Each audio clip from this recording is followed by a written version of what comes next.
ঈগলের মতো মুক্ত আকাশে স্বয়ংক্রিয়ভাবে উঠছে আল্ট্রা মার্ক 2 কার্গো ড্রোন। মূলত মার্ক কার্গোর অভিনব রূপ এটি।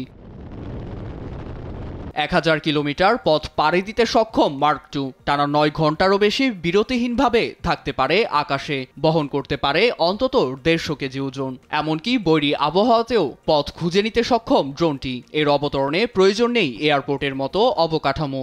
এ নিয়ে প্রশংসায় পঞ্চমুখ ব্রিটিশ নির্মাতা প্রতিষ্ঠান ওয়াইন্ডরেসারের প্রধান নির্বাহী কর্মকর্তা। গত 5-6 বছরে বিভিন্ন প্রতিকূলতা, বৈরী আবহাওয়ায় পরীক্ষা চালিয়ে ড্রোনটির আধুনিকায়নে সফল হয়েছি আমরা। দেখতে আগের মতো হলেও সব দিক থেকে আগের চেয়ে সক্ষম এটি। বিশেষ করে এর পেছনের ভি আকৃতিটি আমার কাছে বেশি আকর্ষণীয় মনে হয়। ওয়াইন্ডরেসারের তৈরি কার্গো ড্রোনটি বর্তমানে পৌঁছেছে ফরাসি অলাভজনক সংস্থা এভিয়েশন সান ফ্রন্টিয়ার্স বা এভিয়েশন উইদাউট বর্ডার এএসএফ এর হাতে।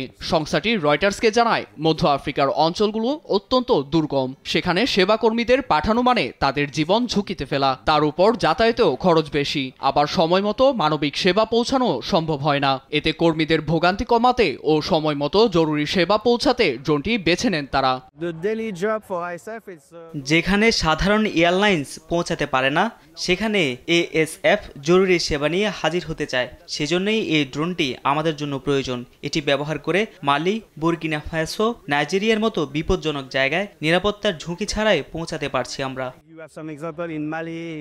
ওয়াইন্ডরেসার জানায়, প্রতিদিন অন্তত একটি করে আল্ট্রা মার্ক 2 কার্গো ড্রোন তৈরির লক্ষ্যমাত্রা তাদের, যেগুলো বিক্রি হবে একটি গাড়ির সমপরিমাণ দামে। আবার লজিস্টিক কোম্পানির মতো দেয়া হবে কার্গো সেবাও।